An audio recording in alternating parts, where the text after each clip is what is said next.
नौकरशाही के सहारे सत्ता। नमस्कार, लोकमंच न्यूज देख रहे हैं आप, मैं हूं आपके साथ सुरभि राजपूत। 2022 चुनाव को लेकर सियासी हलचल तेज हो गई है। सभी पार्टियां चुनाव की तैयारियों में जुटी हुई है। सत्ता में विराजमान भाजपा बुनियादी मुद्दों को छोड़कर कभी धर्म का मुद्दा तो कभी विपक्षी पार्टियों के प्रत्याशियों को गिरफ्तार करवाकर जो मेन मुद्दे हैं उससे लोगों का ध्यान भटकाती है।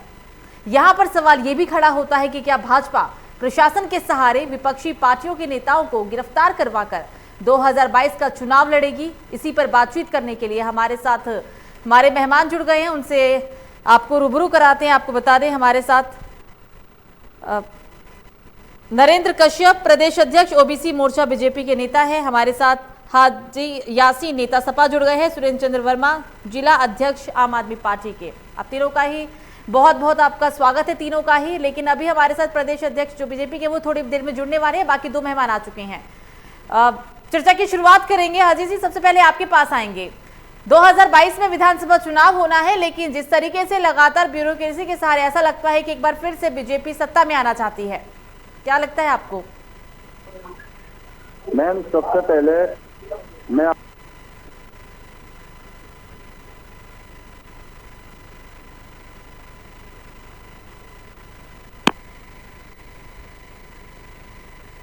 यासीन जी, आपकी आवाज नहीं आ रही है सर।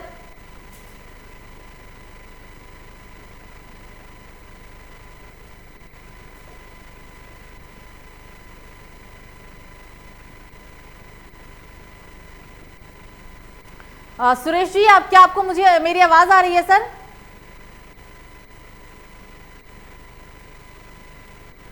तो किसी तकनीकी समस्या को लेकर उन तक हमारी आवाज नहीं जा पा रही है। 2022 में विधानसभा चुनाव होना है। यूपी के अंदर सभी पार्टियां चुनाव की तैयारियों में जुटी हुई है। सत्ता में विराजमान भाजपा बुनियादी मुद्दों को छोड़कर कभी धर्म का मुद्दा उठाती है तो कभी विपक्षी पार्टियों के प्रत्याशियों को गिरफ्तार करवाकर मेन मुद्दों से लोगों का ध्यान भटका रही है। एक बार फिर से हम अपने मेहमानों से संपर्क साधने की कोशिश करते हैं। हाजी यासीन जी, सर सुन पा रहे हैं? जी सर, जवाब दे रहे थे, बोलिए। मैं बोल रहा था, हमारे महबूब नेता आदरणीय अखिलेश यादव जी ने कह दिया है, जितना जुल्म सह सको जितना ही जुल्म करना। 8 महीने के बाद हम वापस आ रहे हैं। समाजवादी पार्टी की सरकार होगी और हर जुल्म का इस तरीके से जो जुल्म हो रहा है, गुंडागर्दी के बल पर जिला पंचायत अध्यक्ष बनाए गए, इसका जनता जवाब देगी 2022 में। मतलब पूरा भरोसा है कि 2022 में सपा की सरकार ही बनेगी? 100%। आपने देखा, जिला पंचायत सदस्यों में हम नंबर 1 पर रहे, बीजेपी दूसरे नंबर पर रही, हमारी पार्टी पहले नंबर पर रही। इससे साबित होता है बीजेपी को जनता ने नकार दिया है। हमारी पार्टी की लहर है। सभी पार्टियों के नेता, पार्टियों में भगदड़ मची हुई है। एक जनमानस समाजवादी पार्टी में आने के लिए तैयार है और एक अच्छे लीडर की रहबरी में सरकार बनेगी आदरणीय अखिलेश यादव जी में 2022 में। बिल्कुल, बने रहिएगा सर। सीधा चलते हैं सुरेश जी के पास। सुरेश जी, क्या आपको भी लगता है कि ब्यूरोक्रेसी के सहारे बीजेपी 2022 के चुनाव जीतने के प्रयास में जुट गई है?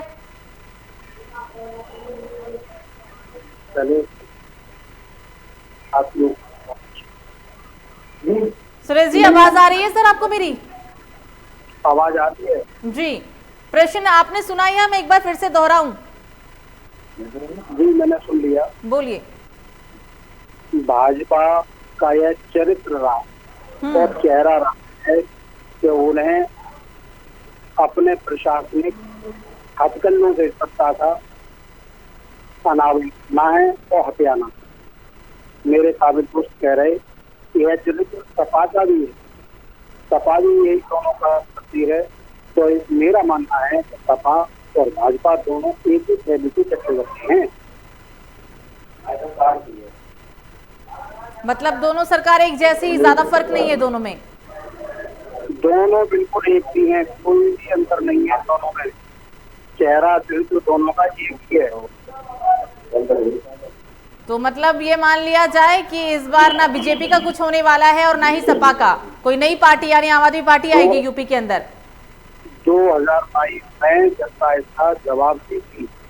कैसे कैसे जवाब मिलेगा? मत के अनुसार मतदान करके इन दोनों पार्टियों को खारिज करेगी और आम आदमी पार्टी अच्छी राजनीति वाले लोगों को ही लाएगी। मतलब दिल्ली के तर्ज पर अब यूपी में भी सरकार बनाएंगे, यूपी में भी काम करने की पूरी तैयारी में है। पूरी तैयारी में है। उत्तर प्रदेश में भी जनता त्रस्त है भाजपा से और समाजवादी पार्टी के कार्यों के आधार इसलिए हम अपनी नीतियां पारित करेंगे। मन भी है, अच्छी छवि की सरकार आनी चाहिए और आम आदमी पार्टी निश्चित ही 2022 में इन दोनों पार्टियों को। यासीन जी, आप नेता कह रहे हैं कि ये दोनों पार्टी एक ही थाली के चट्टे बट्टे हैं, ना बीजेपी सही है ना सपा सही है। अब जो लोगों का मूड है वो आम आदमी पार्टी की तरफ बढ़ रहा है। कितने सहमत है सर इस बात के लिए? देखिए, मैं इनको दिल्ली और पंजाब में शुभकामनाएं देता हूं। मैं इनकी तरह बगैर सिर पैर की बात नहीं करूंगा। हमारी पार्टी ने यूपी में काम किया है, वो किसी से छुपा नहीं है।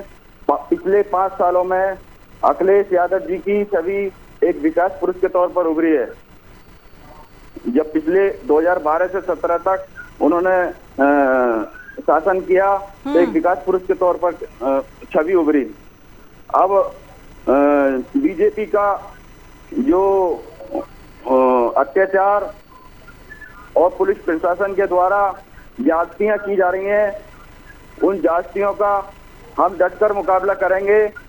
और आपने देखा, अब से जिस दिन यूपी के अंदर 13 जिला पंचायत अध्यक्ष निर्विरोध हुए, आदरणीय अखिलेश यादव जी ने कठोर कदम उठाते हुए अपने 11 जिला अध्यक्षों को तत्काल प्रभाव से हटा दिया। तो हमारा सीधा सीधा जनता हमारे साथ है। यूपी के अंदर समाजवादी पार्टी और केवल समाजवादी पार्टी की ही सरकार होगी, इससे कोई रोक नहीं सकता। हम पूरे बहुमत के साथ आ रहे हैं। यासीन जी, इस वक्त यूपी के अंदर समाजवादी पार्टी की तरफ से एक नया स्लोगन काफी वायरल है। स्लोगन क्या है वो बताती हूँ। नई हवा है, नई सपा है, बड़ों का हाथ युवा का साथ। क्या समझे इसे सर? जी बिल्कुल। पहले भी तो युवाओं का साथ था, पहले और अब में फर्क है क्या सर? नहीं,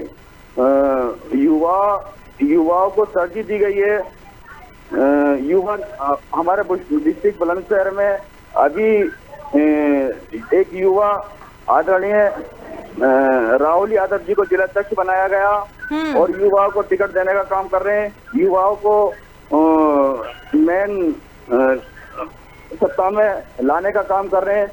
जब युवा आगे होगा, आपने सुना होगा, जिस ओर जवानी चलती है उस ओर जमाना चलता है। आदरणीय मुलायम सिंह यादव जी का हम पर हाथ है, उनके संरक्षण में हम लोग आगे बढ़ रहे हैं। अखिलेश यादव जी युवाओं को साथ लेकर चलेंगे, इसलिए नारा दिया गया, युवाओं का साथ बड़ों का हाथ।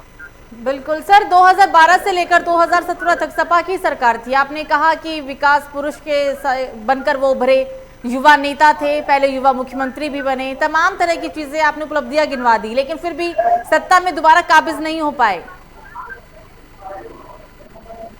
देखो, कहीं ना कहीं चूक रही। कहाँ चूक रही, वही तो जानना चाह रहे हैं आपसे। आपने कहा इतना विकास किया, इतना कुछ किया, चूक कहाँ रह गई?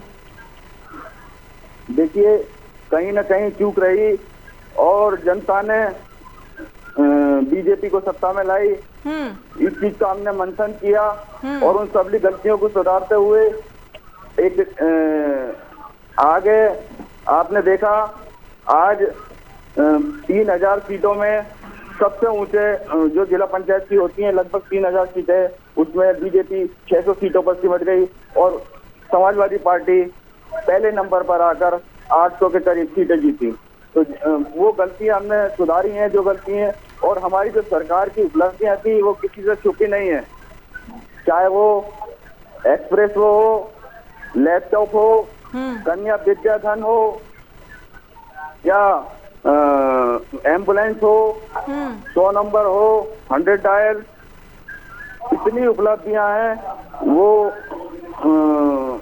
अगर मैं गिनाना चाहूँ तो बहुत समय लग जाएगा। उपलब्धियां किसी से छुपी नहीं है। सुरेश जी, सपा नेता कहते हैं बहुत सी उपलब्धियां हैं, किसी से छुपी नहीं है। यूपी के अंदर सीधी टक्कर हम देख रहे हैं, लोगों को भी ऐसा लगता है कि सपा और बीजेपी का है। आम आदमी पार्टी कहाँ है सर? आम आदमी पार्टी अपनी जमीन कैसे तलाशेगी? किन मुद्दों को लेकर आएगी? क्या मुद्दे होंगे जो जनता के बीच जाएंगे और आप बोलेंगे कि नहीं, इस बार सपा भी नहीं, इस बार सब बसपा भी नहीं और दोबारा से बीजेपी भी नहीं, इस बार आम आदमी पार्टी पे विश्वास जताइए। कैसे, कौन से ऐसे मुद्दे होंगे? आम आदमी पार्टी कि हमने जिस प्रकार की है उसको मुद्दा बनाया, हमने अच्छी बेहतर स्वास्थ्य उसको भी मुद्दा बनाया, हमने महिलाओं को कराया ये भी मुद्दा बनाएंगे, हमने जितने कार्यशक्ति मॉडल सभी जन तक पहुँचाएंगे। रही बात मेरे ने कहा कि सपा ने कई हजारों उन्होंने पर मिला के, मैं आपको एक उदाहरण बताता हूँ कि मेरे जनपद में देखते 30 वार्डों में सपा को 4 वार्डों प्रत्याशी नहीं थे। आप सोच के देखिए, विचार करिए, 4 प्रत्याशी ऐसे तत्वों ने तो दबंग नहीं थी, अराजकता थी, को वहाँ जनता उनको नकार रही है। इसलिए हम अपनी जनता तक अपनी नीतियों को केजरीवाल मॉडल को पहुंचाएंगे। 200 यूनिट है, 200 यूनिट कभी कभी भाजपा कहते हैं नहीं, वो तो छोटा सा प्रदेश है और वहाँ पूरी बात नहीं। मैं आपकी चैनल के बात करना चाहूँगा कि वहाँ पर बजट दीजिए आप, बजट 60,000 करोड़ का है, 200 की संख्या है, 30,000 रुपये प्रति प्राप्त होता है जो जनता की लगा है। जब 30,000 रुपये के साथ हम सेवाएं निःशुल्क भुगतान करते हैं और यही गरीब पंजाब में भी है, तो वहाँ का एक साथ 30,000 करोड़ है, वहाँ जो संख्या 3 करोड़ है, वहाँ बनाना है 60,000 रुपये हम 60,000 रुपये से उससे बेहतर सुविधाएं मॉडल भी बेहतर सुविधाएं भारतीय जनता पार्टी के शासन में जो माफियाओं का गौरव कर रही है, जनता का पैसा लौटा रही है, तो यहाँ भी बजट देखा जाए कि उत्तर आता 170,000। तो ऐसे में उसी पैसे से विकास होगा, दबंगई खत्म होगी, माफियाओं का नाश होगा, सपा और भाजपा कहीं नहीं दिखाई। सर, लोकतंत्र में सबसे बड़ा त्योहार यानी कि चुनाव होता है। लोग अपने मताधिकार का उपयोग करते हैं और यूपी विधानसभा चुनाव इसलिए और ज्यादा अहम है क्योंकि देश का सबसे बड़ा जनसंख्या के अनुपात में जो राज्य है वो यूपी ही है। क्या तैयारियां हैं आम आदमी पार्टी की ओर से यूपी चुनाव को लेकर? आम आदमी पार्टी अभी 8 जुलाई से 8 अंक तक सदस्यता महाअभियान प्रत्येक विधानसभा में 25,000 को पार्टी से जोड़ने का कार्यक्रम तैयार है। यह कार्य पूर्व विधानसभाओं में सपा और भाजपा के वैचारिक रूप से दूर हुए मतदाताओं से जोड़ेगा, हमारे लोगों से जोड़ेगा और वे मतदाता हमें द्वारा भारी बहुमत से विधानसभा में लाने का कार्य करेंगे। बिल्कुल बने रहेगा सर। यासीन जी के पास चलते हैं। यासीन जी, आपने सुना भी आम आदमी जिलाध्यक्ष को, उन्होंने कहा है कि इस बार कुछ नया ही होगा, सपा भी नहीं होगी, बसपा भी नहीं होगी, तमाम तरह की चीजों का उन्होंने जिक्र भी किया। तो क्या लगता है आपको, कितने सहमत है आप इस बात से? देखिए, मैं इन भाई को पहले ही शुभकामनाएं दे चुका हूं एडवांस में कि आपको शुभकामनाएं दिल्ली और पंजाब के लिए। आपको एक सांप्रदायिकता को हराना है, एक संविधान को मिटाने वाली पार्टी को हराना है, एक गुंडागर्दी वाली पार्टी को हराना है, तो आपको समाजवादी पार्टी को लाइक करना होगा।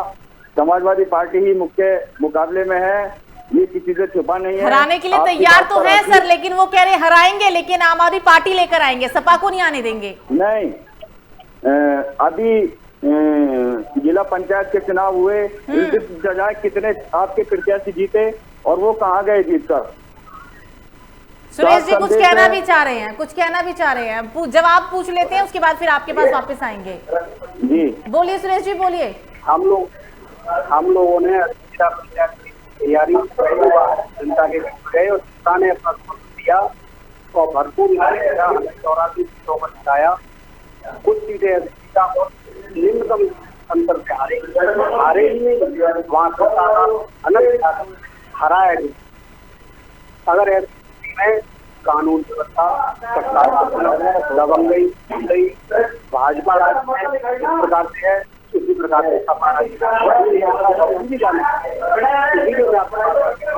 2022 बहुत अलग मतदान था और सपा को और भाजपा को जनता नकारेगी, आम आदमी पार्टी को लाएगी, ऐसा मेरा मानना है। आप देखिएगा।